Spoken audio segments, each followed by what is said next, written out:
La mayoría, espero, tengan en mente el siguiente final. Y vivieron felices por siempre. Es como el final clásico, feliz, excelente. No puedes pedir nada más. Después de un montón de lucha, después de un montón de oposición, después de mucho estrés, de drama, acción, peleas, pleitos, al final llega esa frasecita, ¿no? Al final del libro. Ya están juntos y vivieron felices por siempre. Imagínate lo diferente que hubiera sido Romeo y Julieta si en vez de terminar de la forma que terminó, donde literalmente todos mueren, terminara en: y entonces llegó Julieta con Romeo y vivieron felices por siempre. Sería una historia completamente diferente, ¿no? A todos nosotros nos gustaría experimentar un tipo de final así. A todos nosotros nos gustaría tener un final similar a este, un final que en efecto sea un y vivieron felices por siempre. Pero la verdad es que pocas veces es posible esto. La verdad es que el felices por siempre no siempre llega. De hecho, rara vez llega. Muchas de las veces estamos haciendo algo, comenzamos un proyecto, nos embarcamos en un nuevo aprendizaje de cualquier habilidad, decidimos cambiar algo en nosotros o de la forma que hacemos, y ahí empezamos, ¿no? Empieza nuestra historia. Pero esa historia solamente empieza y nunca llega a ese y vivieron felices por siempre. En mi caso, yo te puedo contar lo siguiente. A mí me gustaría mucho aprender a dibujar. Realmente es una habilidad que creo que es bastante útil y que me gusta mucho. Es algo que me gustaría mucho hacer.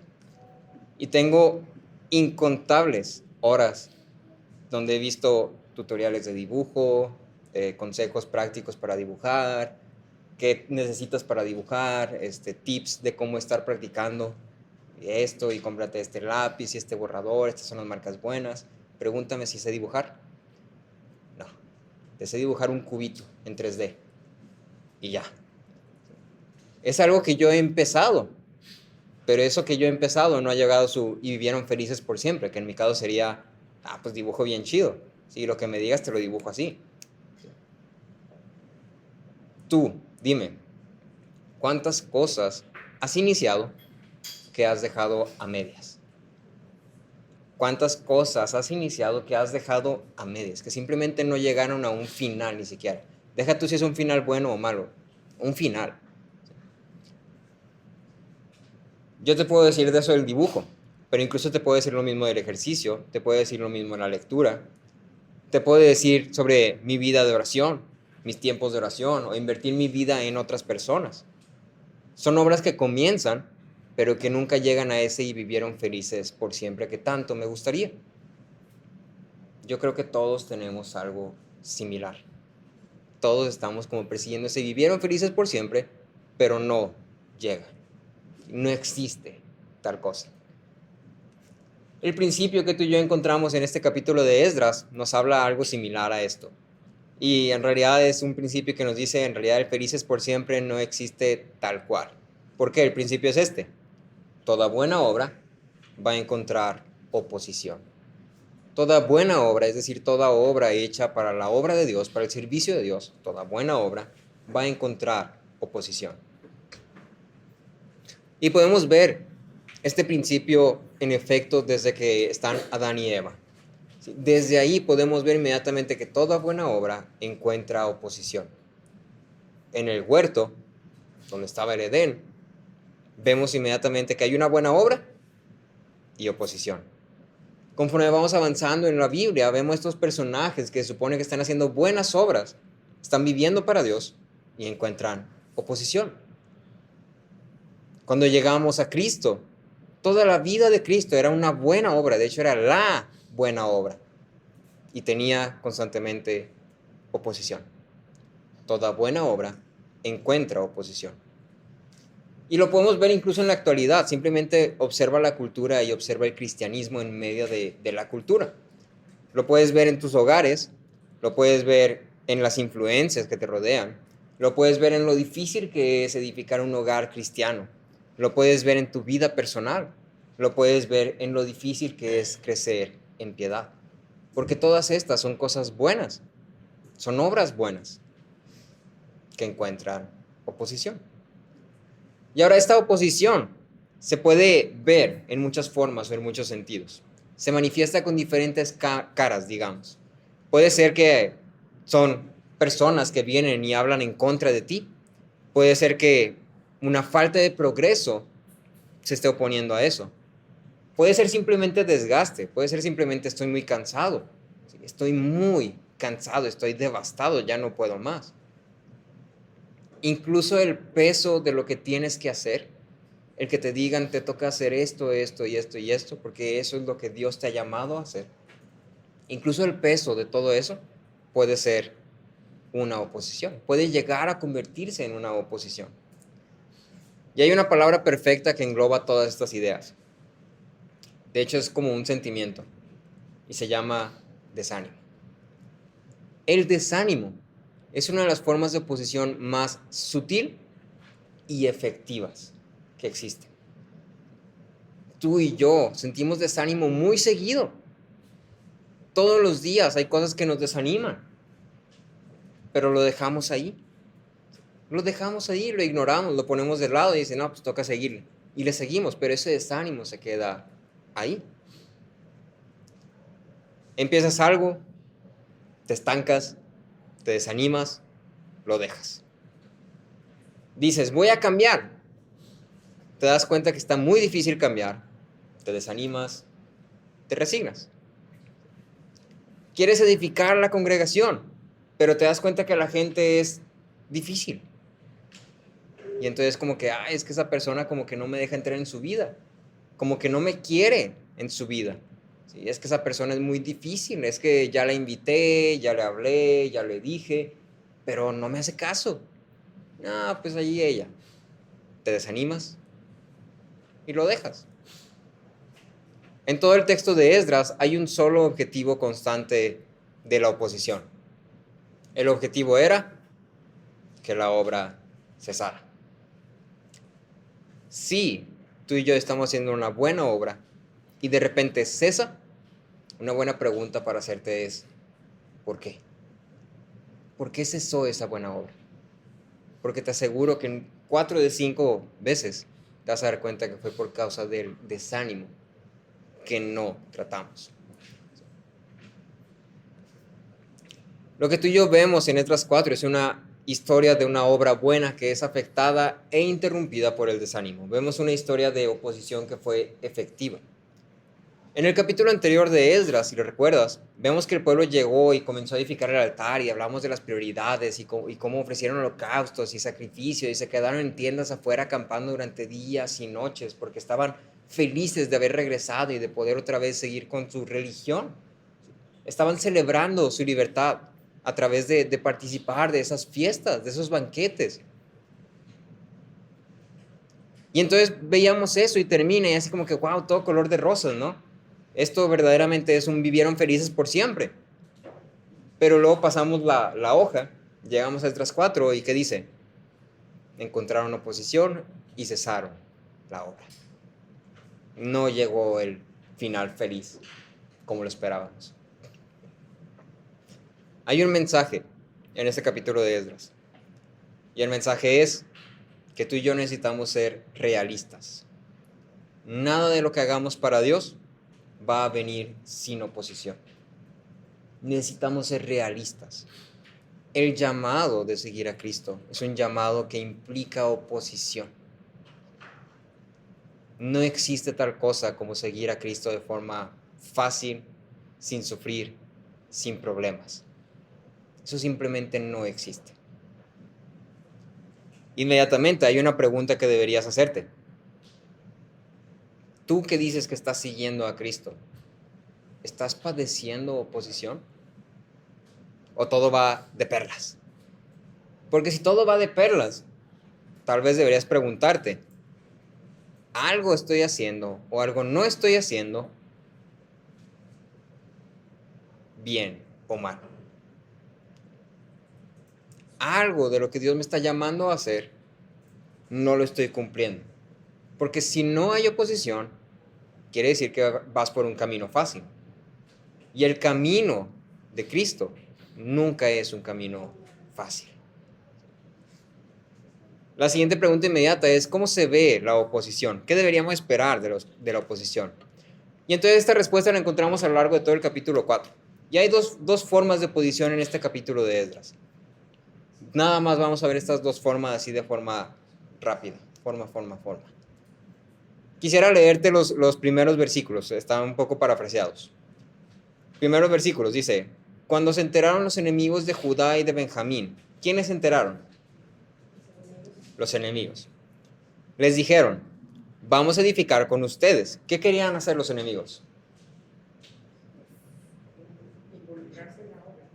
Edificar con ellos. Querían edificar el templo del Señor con ellos. Sí. ¿Por qué? Ellos dijeron, porque como ustedes buscamos a su Dios y le ofrecimos sacrificios desde los días de Esar Adón. Hasta ahí como que parece todo bien, ¿no? Inmediatamente se nos presenta una imagen bastante interesante. Los pueblos vecinos a Jerusalén escucharon de la obra que ellos habían empezado y fueron y ofrecieron su ayuda. Y dijeron, ellos están edificando, vamos a ayudarlos. ¿Sí? Ofrecieron edificar la casa del Señor juntos.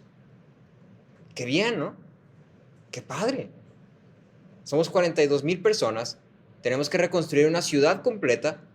Y vienen los pueblos vecinos y nos empiezan a decir, yo te ayudo, yo aquí muevo y tú así, y nos podemos organizar. No, es que yo también busco a tu Dios y así como ustedes y ofrecemos sacrificios y esto. Pero luego si sigues avanzando, ves una respuesta. No. No. Ustedes y nosotros no tenemos nada en común. Y entonces usemos la imaginación, ¿no? Estás en el pueblo destruido y lo tienes que reconstruir ladrillo por ladrillo. ¿Alguna vez has entrado a una casa que está así sucia, así exageradamente sucia? Y ves las ventanas llenas de polvo y ves el piso lleno de polvo y los muebles llenos de polvo y luego ves que hay telarañas por todos lados y luego ves que hay moho en las paredes y luego ves que como que quisieron poner varios marcos pero no latinaba el compa y entonces hay pedazos ahí de clavo y luego golpes de martillo ahí en la pared y es como que tengo que arreglar todo esto y luego la pared está manchada, entonces hay que pintarla y entonces te paras en la puerta de la casa y es como que 3, 4 semanas, mes y medio, 2. Es un trabajo monumental, ¿no? Es algo que dijeras, no sé ni por dónde empezar. No tengo ni idea de por dónde empezar. Algo así estaban ellos. Pero ellos tenían que reedificar una ciudad completa. Era verano, las piedras eran enormes, no tenían maquinaria como la que tenemos hoy en día, era todo a mano. Y entonces llega un grupo de personas y dice, yo te ayudo. Tentador, ¿no? Así como, tengo mucho trabajo, tú vienes y me dices, yo te ayudo a hacer tu trabajo. Suena bastante bien. No me caería mal la ayuda. Haría el trabajo más fácil. Esa es la palabra clave. Fácil. ¿Es edificar la casa de Dios una tarea fácil? No. Si no estás muy seguro de tu respuesta, simplemente ve la vida de Cristo. Él dedicó su vida a edificar la casa de Dios. ¿Fue su vida una vida fácil? No. No tenía casa, no tenía cama. Realmente llegaba y donde llegaba y había un techo y paredes, ahí se quedaba a dormir porque no había nada mejor. Esa fue la vida de Cristo. Si lo notaste, las personas son llamadas enemigos de Judá. Y entonces ellos dan a conocer sus raíces cuando dicen que vienen desde los días de Esar Adón. El punto aquí es que estas personas no eran judías, no eran parte del pueblo, eran personas de raza mezclada. Y ahora el problema no es la raza, el problema no es que sean judíos, samaritanos u otra cosa. El problema es que son personas de religión mezclada, porque con cada raza venía su cultura y con cada cultura venía una mezcla de diferentes dioses, ritos, magia, cultura, religiones. Y entonces, así como dicen, buscamos a tu Dios y le ofrecemos sacrificios. Órale, muy bien. Pero lo hacían con otros 5 dioses también. aceptar la ayuda de estas personas era permitir que la religión fuera mezclada. Y entonces la primera forma de oposición es justamente esto: la tentación de diluir la religión.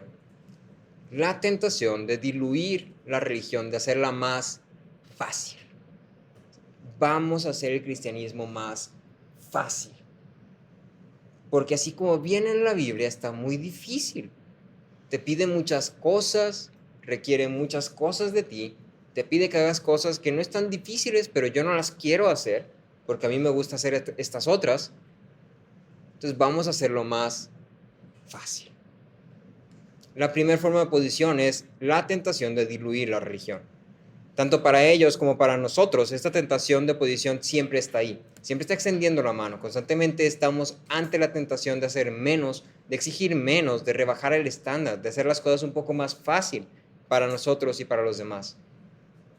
Dejamos pasar o toleramos ciertos pecados pequeños que decimos, pues no importa, ¿sí? No pasa nada.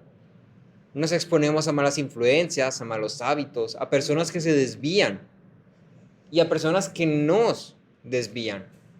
Lo suficiente para que lo consideremos, no es peligroso, no pasa nada, sé dónde estoy.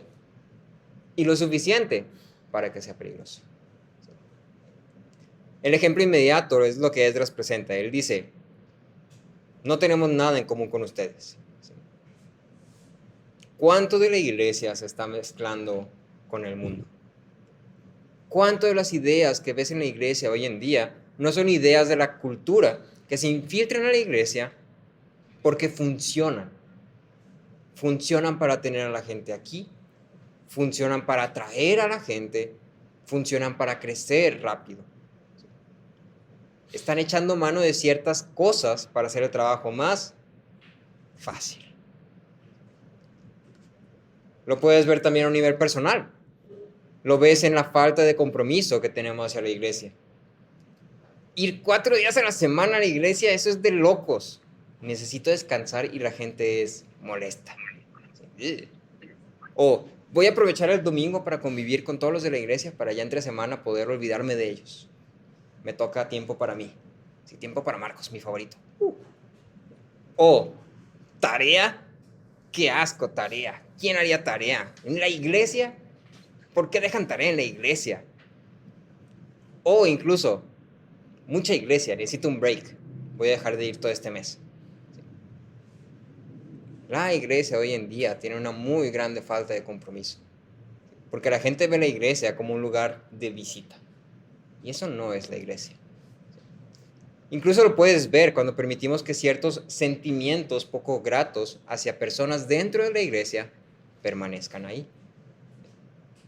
No pasa nada mientras me porte bien con la persona. O sea, si la trato bien, no le hablo feo, aunque me caiga bien mal y lo vea y le quiera hacer... Mientras lo trate bien, todo bien. Y entonces aquí la pregunta para ti y para mí es, ¿cómo estamos edificando la iglesia? Porque hay 2 rutas. La fácil y rápida, donde no estás edificando la iglesia de Dios, estás edificando una iglesia propia y bonita de cartón. ¿Sí? O estás usando la ruta que Cristo dejó para nosotros.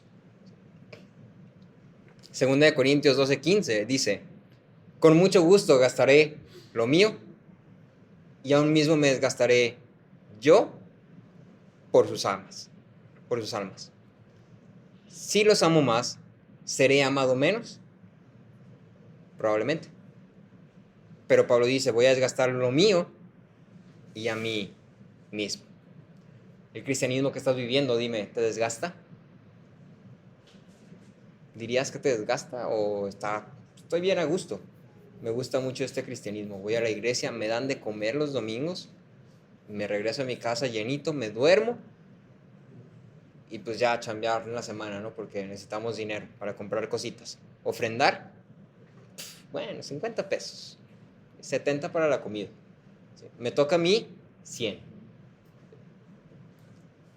Ahora, Zorobabel y los jefes responden. Versículo 3 dice, Zorobabel, Jesúa y los demás jefes de las casas paternas de Israel dijeron, No tienen nada en común con nosotros para que juntos edifiquemos una casa a nuestro Dios, sino que con nosotros unidos la edificaremos al Señor Dios de Israel, como nos ordenó el rey Ciro de Persia. Quisiera agregar una corta nota aquí. La oferta se presenta y rápidamente se rechaza.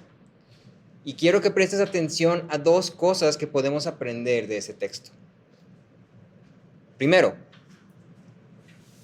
los líderes son los principales responsables de rechazar. Es decir, los líderes son los principales responsables de proteger la pureza de la religión. Los líderes son los principales responsables de proteger la pureza de la religión. Fue Zorobabel y Jesúa y los jefes los que rechazaron y dijeron, no tienen nada en común con nosotros. La adoración de los pueblos vecinos no era adoración verdadera, era adoración falsa, porque la adoración verdadera solamente es hacia Dios, es decir, es exclusiva. Y entonces cuando a la adoración tú le añades otros dioses, ya no es adoración verdadera. Los jefes de las casas fueron prudentes, fueron sabios en ver esto.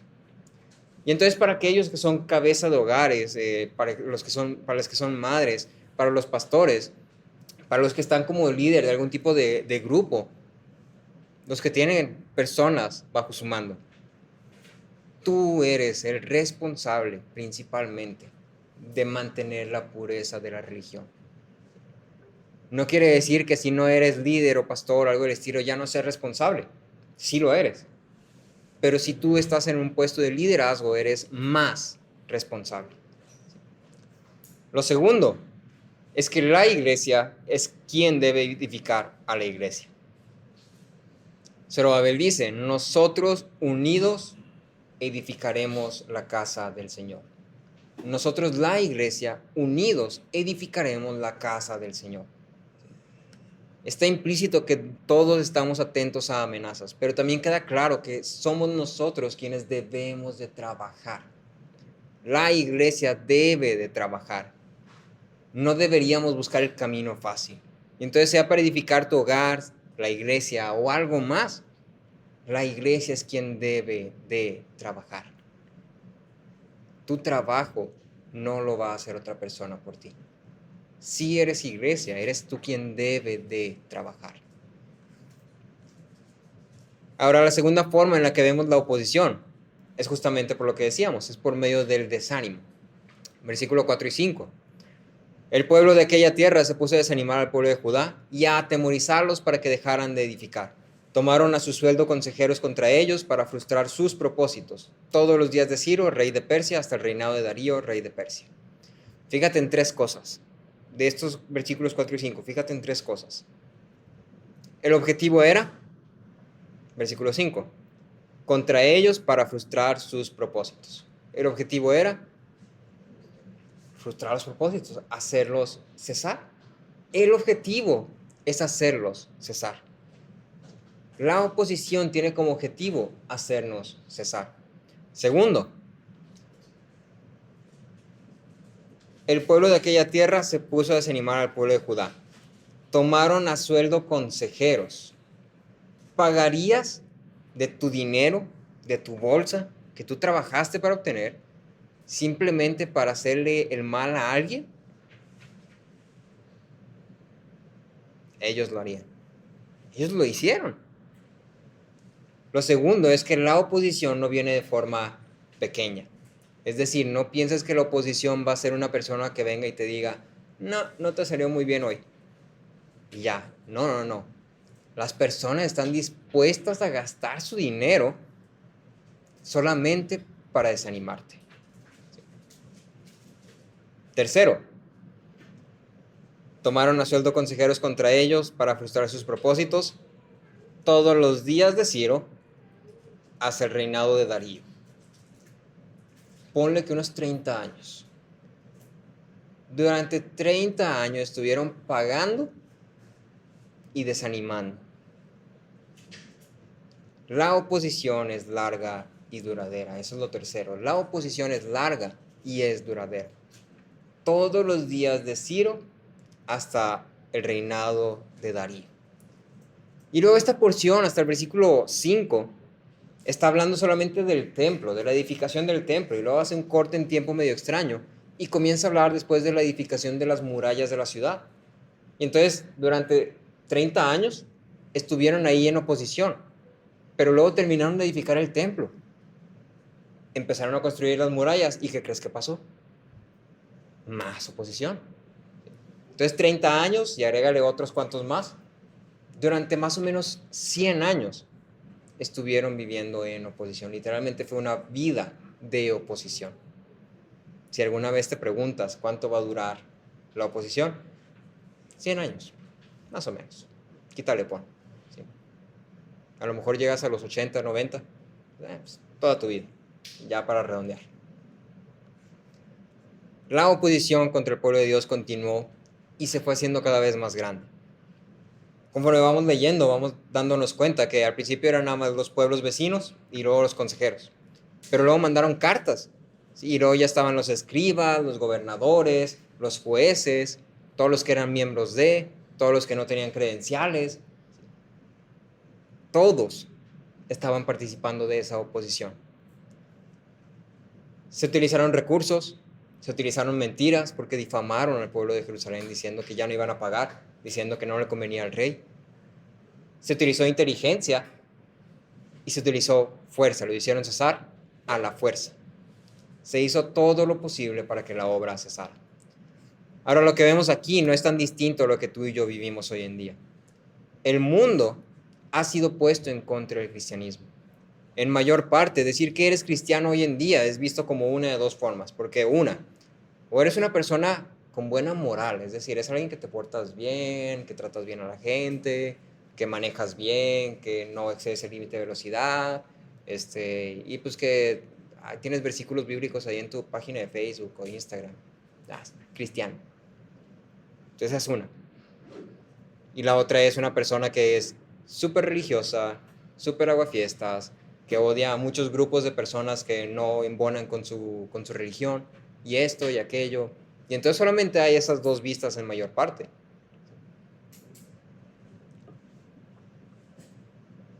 No te tienes que ir tan lejos, porque estamos hablando del mundo, pero lo puedes ver aquí adentro de la iglesia. ¿No has sentido a lo largo del congregarte desánimo? ¿No has estado en alguna iglesia, no has estado en alguna congregación, no has conocido cristianos que se supone que deberían ser cristianos, y sin embargo los ves y ves su vida y ves lo que hacen y ves lo que no hacen y sus consejos, y simplemente es como, ¿esto es cristianismo? Porque si esto es cristianismo, yo prefiero nada. Yo prefiero nada. Este no es el vivieron felices por siempre que me han dicho que el cristianismo promete. Como pastores, como padres, como miembros, como amigos, como hermanos, el desánimo en no ser capaces de hacer lo que debes o ver a otros hacer lo que no deben puede convertirse en un peligro bastante grande. Y esto es algo que Satanás sabe bastante bien. Lewis, en su libro de Cartas del Diablo a su sobrino, se supone que son dos demonios conversando estrategias para cesar la obra. Y entonces dice uno, ¿has probado el desánimo porque siempre funciona? Pruébalo, es muy efectivo. Es muy efectivo. Ahora, la historia en este capítulo termina en una nota amarga con un rayo de esperanza. El versículo 24 dice, entonces cesó la obra en la casa de Dios que estaba en Jerusalén y quedó suspendida hasta el año segundo del reinado de Darío, rey de Persia. La oposición logró su objetivo. La obra cesó. El pueblo perdió, por lo menos perdió por un tiempo. ¿Cuál fue el error? ¿Qué es lo que nos espera a ti y a mí? Si este es un pueblo que acaba de ser liberado del exilio y está en toda la emoción y toda la euforia de ser el pueblo de Dios liberado y que ha regresado a su tierra, ¿qué nos espera a ti y a mí que estamos un poco más aguados? Me espera también un versículo 24 en mi vida donde dice, entonces cesó la obra. La respuesta corta es que no nos espera eso. Derek Thomas decía, Satanás vive en un gran engaño. Verás, él no piensa que es el enemigo derrotado que es, y quiere que tú y yo creamos lo mismo. Quisiera proponerte 3 antídotos para el desánimo. 3 cosas que siempre están ahí a nuestro alcance cuando el final de la obra parece no estar. Porque tú y yo estamos viviendo en oposición. Y vamos a seguir viviendo en oposición. Mientras andemos por este camino, va a haber oposición. Es un principio. Toda buena obra viene con oposición. ¿Sí? Se va a encontrar con oposición. Pero Dios no nos deja solos. Dios nos ha provisto de todo lo necesario para la vida en la piedad. Y entonces te quisiera proponer 3 antídotos. El primero es la oración. Si te diste cuenta, en todo este texto hubo muchas cosas, pero nunca hubo un pueblo que se humillara y confesara que depende de Dios. Nunca hubo un clamor por Dios. Y entonces, en efecto, la obra cesó. No es que la oración esté haciendo magia, no es que la oración vaya a quitar la fuente de desánimo, no es que la oración fuera a desaparecer los pueblos vecinos, no es que la oración vaya a arreglar los problemas que nos están desanimando. A través de la oración, tú y yo somos fortalecidos para perseverar en la obra a través del desánimo. Eso es lo que hace la oración. La oración nos fortalece a ti y a mí. Y te quiero leer Mateo 26. Este es Jesús en el jardín de Getsemaní. Jesús tenía un llamado bastante grande y había bastante oposición. ¿Sí? Capítulo 26, versículo 36. Dice, Jesús llegó con los discípulos a un lugar que se llama Getsemaní y dijo a sus discípulos, siéntense aquí mientras yo voy allá y oro. ¿Qué hizo Jesús? Fue a orar. Tomando con él a Pedro y a los hijos de Zebedeo, comenzó a entristecerse y a angustiarse. ¿Cómo se sentía Jesús? Desanimado. Entonces les dijo, mi alma está muy afligida hasta el punto de la muerte.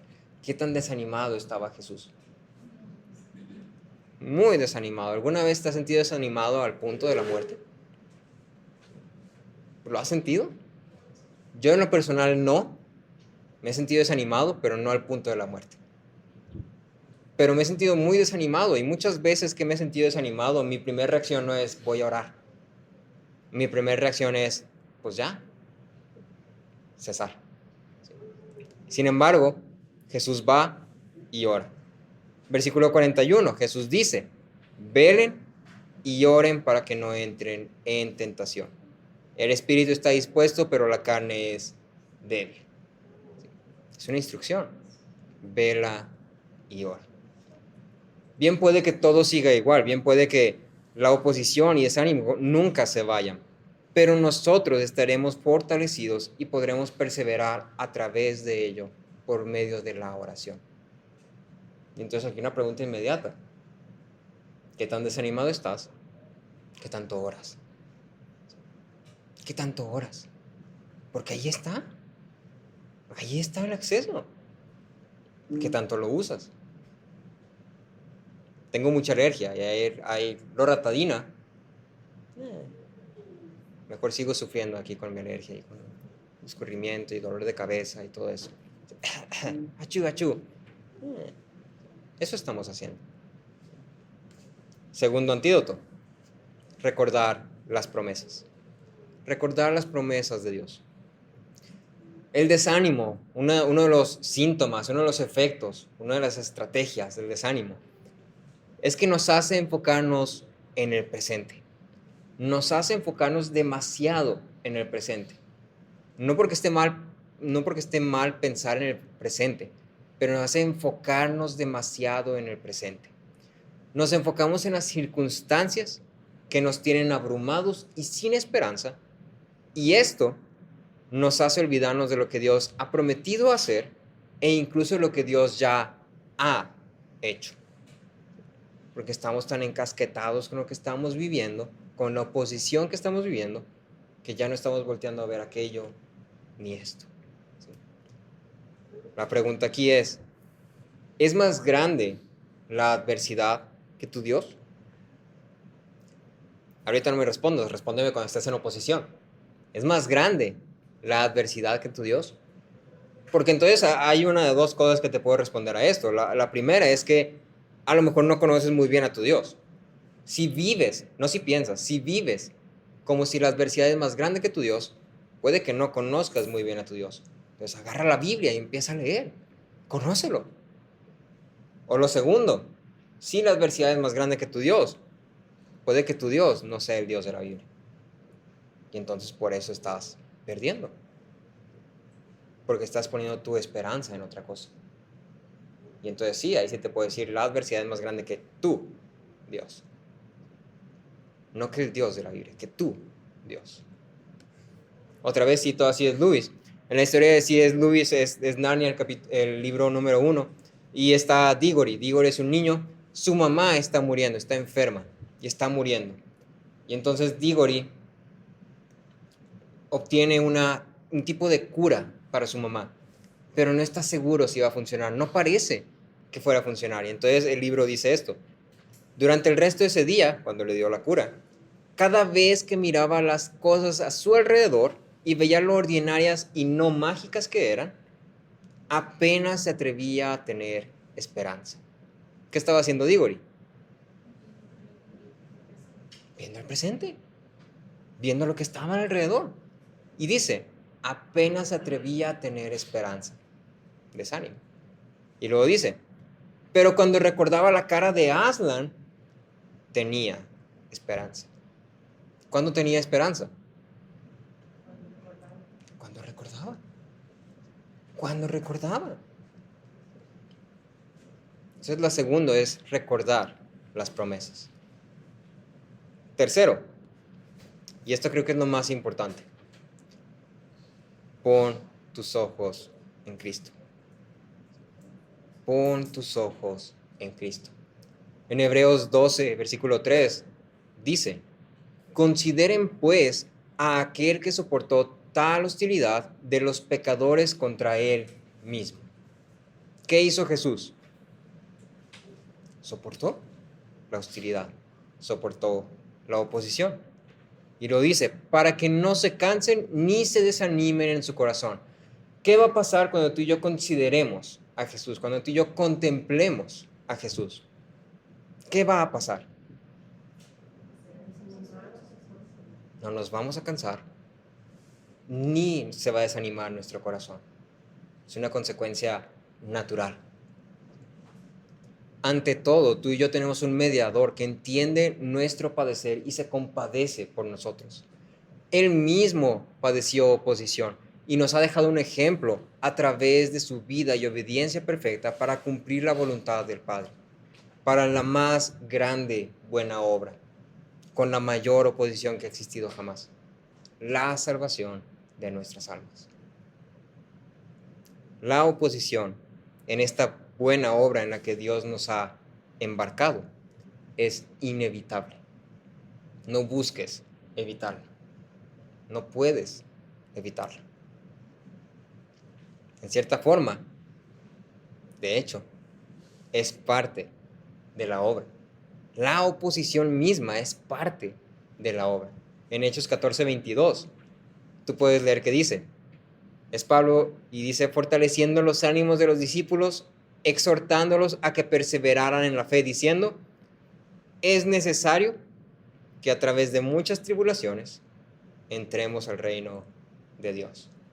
¿Qué necesitamos para entrar al reino de Dios? ¿Cuántas? ¿Poquitas? Muchas. Muchas. Sí. Dame más tribulaciones, Dios. Yo quiero entrar a tu reino. ¿Dirías eso? ¿Orarías eso? ¿Te atreves? Uno dice, es necesario soportar poquitas tribulaciones. Sí, es necesario padecer muchas tribulaciones para entrar en el reino de Dios. ¿Sí? A través de ellas entramos al reino de Dios. Y es algo natural. ¿Por qué? Porque el camino de la cruz tiene oposición. El camino de la cruz tiene oposición, no tienes de otro. Y Jesús dice, yo soy el camino, no hay otro camino. Regreso a mi pregunta. En tu vida, ¿estás soportando oposición? ¿Te estás enfrentando a oposición? ¿O todo va de perlas? Todo va así como navegando en aguas tranquilas, con el aire a mi favor. Porque si es así, una advertencia. O sea, ¿dónde vas? Sí. Y me parece ser que tú tampoco. Última pregunta para terminar. ¿Es tu esperanza más grande que tu desánimo? ¿Es tu esperanza más grande que tu desánimo? Porque entonces ya te propuse 3 antídotos. Y la idea no es que te los lleves y digas, ah, sí, muy bonito, sino que los utilices. Están ahí, a nuestro alcance. ¿Sí? Dios ha provisto un medio, porque Dios sabe lo que vamos a vivir.